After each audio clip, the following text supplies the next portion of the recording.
Berdamai sama diri sendiri itu kayak jadi penyihir mainin hati dan pikiran kita. Gak gampang sih, tapi seninya tuh bukan pas lagi di atas panggung aja. Kita nggak bisa ngontrol semua aspek hidup. Tapi dengan berdamai sama diri sendiri, kita bisa kurangin stres dan kecemasan yang datang. Kalau kita bisa hadapin kekacauan dengan kepala dingin, itu membangun kekuatan mental kita. Kita jadi bisa lebih fleksibel dan nanganin apapun. Menyelaraskan harmoni sama diri sendiri itu kayak obat buat pengelolaan emosional. Kita jadi lebih nyaman sama diri sendiri dan bisa nikmatin hidup dengan lebih ringan. M yang dulu suka ngurusin segala macam. Kerjaan kantor, tugas rumah, sama ngejar ekspektasi orang-orang di sekitarnya. Akhirnya dia ngerasa kayak jatuh cinta sama kekacauan dan gak bisa istirahat. M akhirnya sadar kalau dia itu harus berdamai sama dirinya sendiri. Pertama, dia mulai ngertiin bahwa nggak mungkin bisa jadi superwoman yang bisa handle semuanya. Dia nentuin prioritas, fokus sama yang benar-benar penting, dan yang nggak terlalu penting, dia lepasin. Kedua, M mulai menghargai dirinya sendiri. Dia sadar kalau punya batasan dan butuh istirahat itu penting.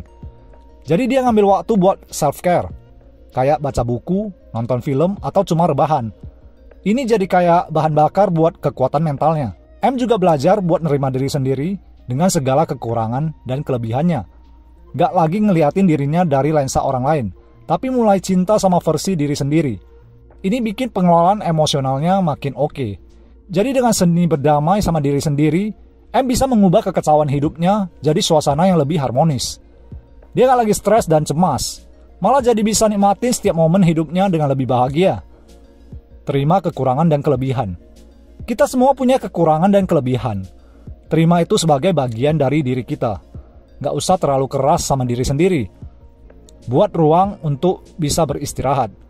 Beristirahat itu bukan kelemahan. Buat rencana untuk me time. Biar kita bisa recharge dan hadapi kekacauan dengan kepala dingin saat kita sendirian.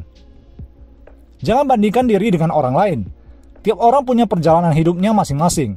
Gak perlu bandingin diri sama orang lain. Fokus aja sama perjalanan dan pertumbuhan kita sendiri. Jangan terlalu kritis sama diri sendiri. Praktekkan self-compassion, yang artinya kita perlakukan diri kita seperti kita perlakukan dengan teman baik. Bisa mencoba menulis perasaan dalam jurnal atau perenungan dengan meditasi. Ini membantu pikiran kita lebih terarah dan menjaga keseimbangan emosional yang ada di dalam diri kita. Seni berdamai dengan diri sendiri itu nggak cuma sekedar memeluk diri sendiri, tapi juga tentang menerima dan mencintai diri kita apa adanya. Dengan menerima kekurangan dan kelebihan, membuat ruang untuk istirahat, dan berhenti membandingkan diri dengan orang lain, kita bisa menemukan harmoni dalam kekacauan hidup.